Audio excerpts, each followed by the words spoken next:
Queria trazer um conteúdo meio off-topic aqui do canal para falar um pouco de como eu lido com tristeza, situações em que momentos em que a vida não tá boa, em que a cabeça não tá boa. E me deu vontade de falar sobre isso porque eu imagino que você, muita gente que está aqui, que me acompanha, passa por esses momentos na vida. Coisas acontecem na nossa vida e a gente tem que lidar com uma tristeza interior e a gente não tem muito com quem compartilhar muitas vezes. Talvez você consiga falar com um marido, com uma esposa, com um amigo, sei lá, com um terapeuta, mas sempre tem uma parte da tristeza que ela é incompartilhável. Você não consegue abrir isso, você não consegue explicar, você não consegue nomear. E eu já passei por alguns momentos assim de tristezas inexplicáveis, sabe? Quando tá tudo bem, você não tem um problema real, você não tá passando fome, não tem ninguém brigando com você, você não tá, sei lá, sem dinheiro, não tem um problema real, seu cara, tem um problema real na minha vida. É aquela tristeza que você tem vergonha, sabe? Tipo, porra, tem gente com problema de verdade e eu tô aqui choramingando pelos cantos. Mas isso já aconteceu comigo algumas vezes. A primeira vez que isso aconteceu foi quando eu tive, de fato, no mínimo uma depressão leve, se é que dá pra chamar assim, mas eu tive uma depressão, acho que foi até mais que leve. Foi em 2014, quando eu tava voltando da França, eu tinha passado 3 anos lá.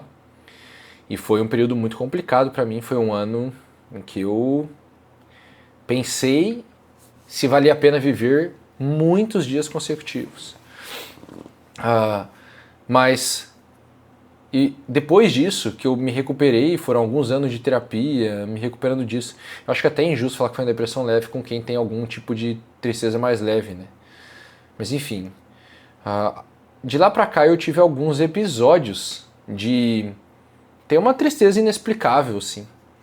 E aí eu fui desenvolvendo um jeito de lidar com isso, porque eu tenho a impressão de que quando bate uma tristeza, o que a tristeza parece que ela faz com a gente? Ela parece que ela vai tentando engolir a gente.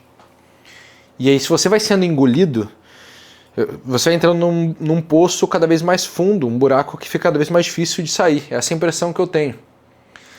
E como você vai perdendo a vontade, eu tô falando você, mas eu tô tentando descrever a minha vivência com isso. Como você vai perdendo a vontade de fazer as coisas, vai dando uma indiferença mesmo, um desânimo. Eu não quero ir na academia mais. Eu não quero levantar da cama. Eu não quero comer. Eu não quero conversar. Assim, todas as coisas do dia a dia vão começando a perder o brilho, teu dia vai começando a ficar cinza e você vai começando a ter um desânimo inexplicável. E parece que se você não luta no sentido de eu vou fazer esta coisa que eu não quero fazer, mesmo que eu faça mal feito, parece que você vai entrando num buraco que uma hora vai ser impossível de sair. Então acho que a primeira coisa que eu aprendi, que eu desenvolvi foi: eu vou fazer essas coisas que eu não tô nada a fim de fazer, só que eu vou fazer elas na sua mínima versão possível. Do tipo, cara, eu não quero ir na academia, mas eu vou no mínimo sentar no chão do meu quarto, eu vou alongar e eu vou fazer 10 flexões. Sabe, a primeira coisa que eu sempre faço quando eu tô com esse problema, quando isso aparece na minha vida, eu vou resetar para a versão mínima das coisas. Do tipo, imagine, eu não quero mais gravar vídeo, então quer saber? Eu vou sentar, vou gravar um vídeo de 2 minutos. Eu vou gravar qualquer porcaria de 2 minutos.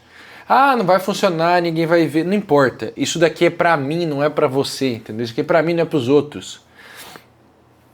Eu não quero acordar, eu fico apertando a soneca. Beleza, eu vou botar 20 despertador, 20 seguido aqui no celular. Cara, não é brincadeira. Eu tenho salvo até hoje, né? Os inúmeros. Eu tenho uma lista aqui, ó. É uma listinha assim, sei lá, deve ter uns 20 aqui. Eu vou botar 20 seguidos, porque em algum deles eu vou levantar. Pode não ser no primeiro. Eu posso não levantar às 6 da manhã, pode ser que eu acabe levantando às 8, não importa. Em algum eu vou levantar. Eu lembro, esse negócio do alongamento é real, cara. Cara, eu não vou na academia, mas eu vou sentar ali no tapetinho furreba que eu arrumei, paguei R$ 20 na Amazon, e eu vou tentar alcançar meu pé, e eu vou fazer pelo menos uns 2, 3 alongamentinhos ali. E aí eu vou... Isso daí vai ser sempre assim, olha, eu fiz a minha parte hoje. Porque eu acho que a coisa mais importante quando a gente está num momento de tristeza, assim, é passar pelo hoje. Porque parece que existe esse negócio do... Tá, mas isso aqui nunca vai passar, o futuro é ruim, eu não consigo olhar mais pro futuro. Então você tem que lutar o dia após dia, assim, é um dia depois do outro, assim, eu vou passar, eu vou aguentar hoje. E eu vou fazer esse mínimo do mínimo do mínimo hoje. Essa é a primeira coisa, Segunda coisa, tem que ter alguém com quem compartilhar essa parada. Não dá pra você só guardar. Eu sou, naturalmente, eu quero guardar pra mim os meus sentimentos.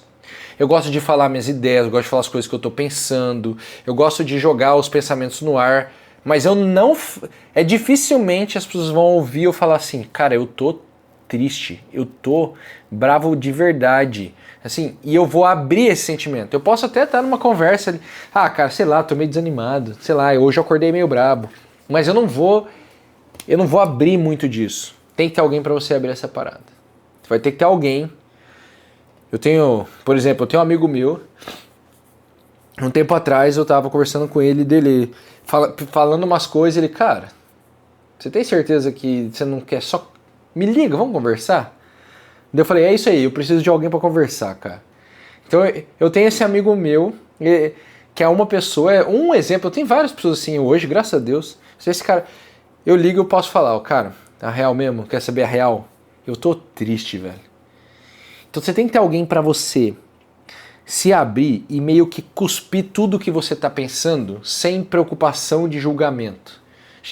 Esta pessoa não vai me julgar. É muito bom, por exemplo, eu posso fazer isso com a minha esposa. É muito bom se você tem um marido, uma esposa, um namorado, alguém, um parceiro de verdade que você pode fazer isso, sabe? Mas tem gente que não tem. Você vai ter que achar alguém. E no limite do limite, esse alguém vai acabar sendo um terapeuta, sei lá, um psicólogo.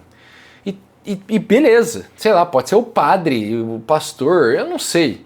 Mas tem que ter alguém. Tem que ter alguém que você consegue falar sem máscara, assim. Falar sem o medo do julgamento. Que é isso? Eu venho aqui, fico pensando, vou gravar um vídeo falando sobre isso. Não faz sentido levar a sério a tristeza de alguém que não tem um problema real, entendeu? Tá todo mundo saudável, tá tudo bem materialmente. Então, mas... E se eu tivesse feito isso num momento de tristeza mesmo, nossa, eu acho que eu não ia conseguir. Eu ia ficar me achando um idiota pra fazer um vídeo desse. Mas é isso. Você, como alguém, tem que ser a pessoa que você não tem medo de fazer isso. Cara, essa pessoa aqui, eu sei que eu posso falar a coisa mais idiota, absurda, e ele simplesmente vai me ouvir e me acolher, entendeu? Então eu acho que como a tristeza parece que sempre vem acompanhada, pelo menos pra mim, né, de um desejo de solidão. Você quer isolar. É isolamento absoluto. Eu não quero falar com ninguém, eu não quero ver ninguém, eu quero ficar... Nada. E quanto mais você passa, mais você quer se encolher. Assim, eu lembro lá na França, uma hora eu comecei a ficar mais tempo no quarto, comecei a jogar mais videogame, comecei a sair menos com os amigos, comecei a parar de ir na aula. Quando eu vi, eu não estava fazendo era nada. Eu estava dormindo, acordando, computador, videogame, dormindo, acordando. E assim, o computador e o videogame não era nem pela diversão, era... é o que tem, entendeu? Não sei o que fazer, eu vou ficar aqui, jogando esse jogo aqui. Não sei o que fazer, eu vou ver esses 46 mil vídeos de YouTube que eu nunca quis ver. Não sei o que fazer, eu vou ver esse monte de série que eu tô achando muito ruim, mas sei lá. Então, eu tenho a impressão de que como a gente vai se isolando, você ter uma pessoa que você pode recorrer para falar e cuspir ideias é muito bom. Terceira coisa, eu tenho... É meio óbvio, eu acho que eu estou falando só coisas óbvias, mas eu tenho minhas playlists de músicas, ou as minhas bandas, as músicas que eu ouço, e veja, é complicado esse conselho porque quando eu tô triste eu quero ouvir um tipo de música que me deixa mais triste. Então eu tenho que meio que me obrigar a ouvir uma outra variedade, que é o que eu sei que vai começar a despertar sensações mais alegres, para tentar sair disso. Então eu começo a colocar essas músicas que eu sei que com o passar... de novo, a regra de fazer o mínimo. Eu quero ouvir uma música e depois ouvir 20 músicas que me deixam no estado depressivo e triste, sacou? Mas eu vou ouvir aquela lá e amanhã eu ouço um pouquinho mais, e um pouquinho mais, um pouquinho mais. Eu acho que é sempre... O grande segredo é pequenos passos, entendeu? Baby steps, cara. Baby steps. Passo de bebê. Quarta coisa que eu acho que é muito importante. Muito importante. Precisa existir algum tipo de atividade da tua rotina que é uma atividade que ela te alivia. Você é uma das coisas que você mais gosta de fazer na vida.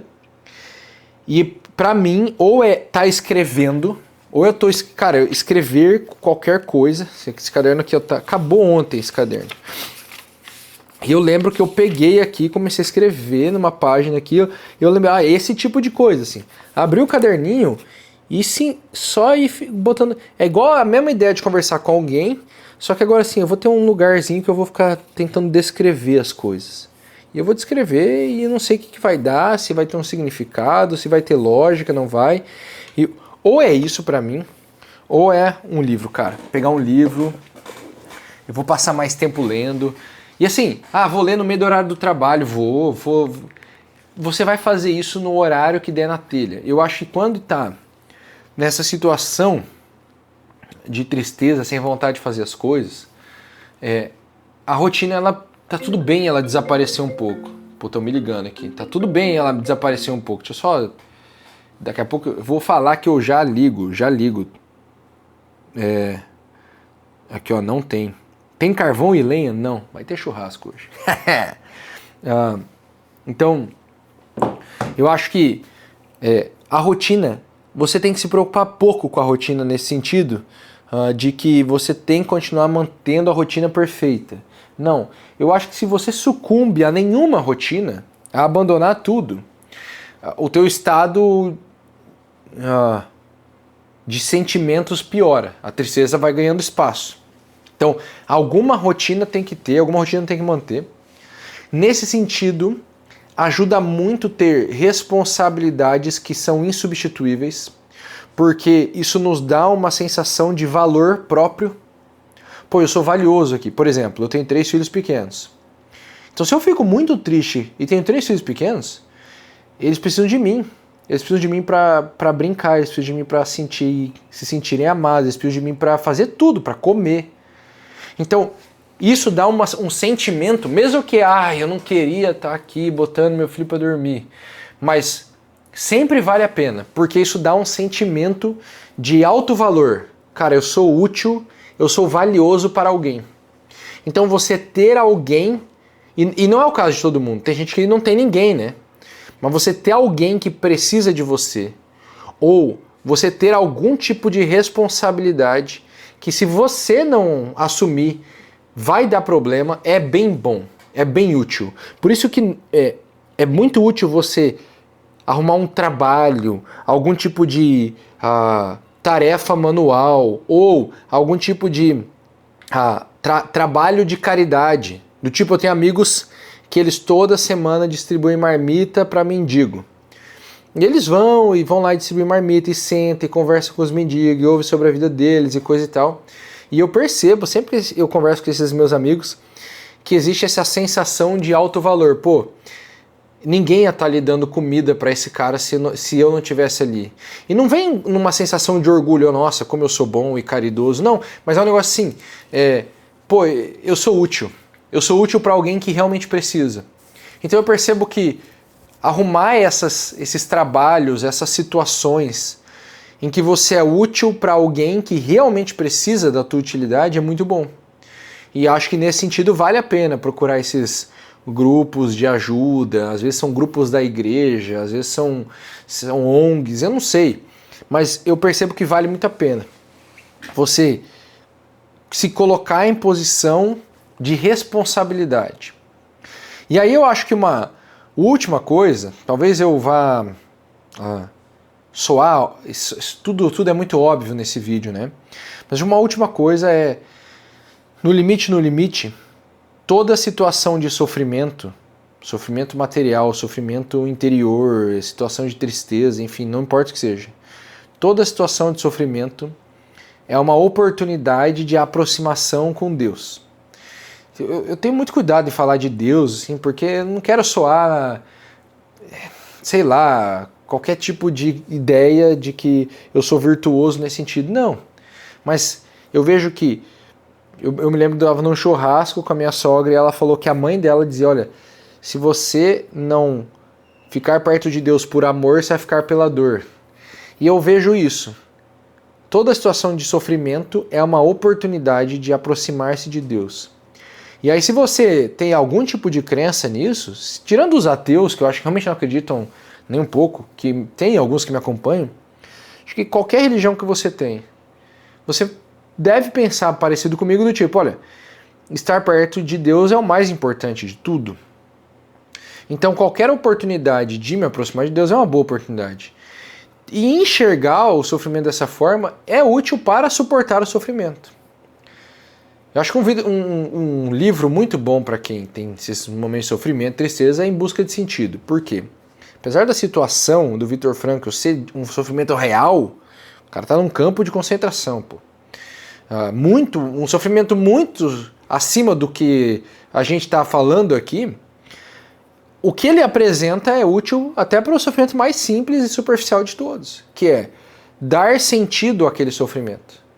Então, essa situação, se eu conseguir dar um sentido a ela, eu a suporto com mais fibra.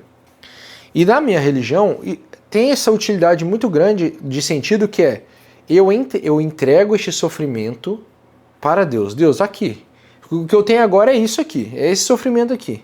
Eu não tenho virtude para te entregar, eu não tenho uma obra de caridade que eu fiz, eu não tenho nada. Tudo que me restou é esse sofrimento que eu não sei o que fazer com ele, essa tristeza. Mas está aqui.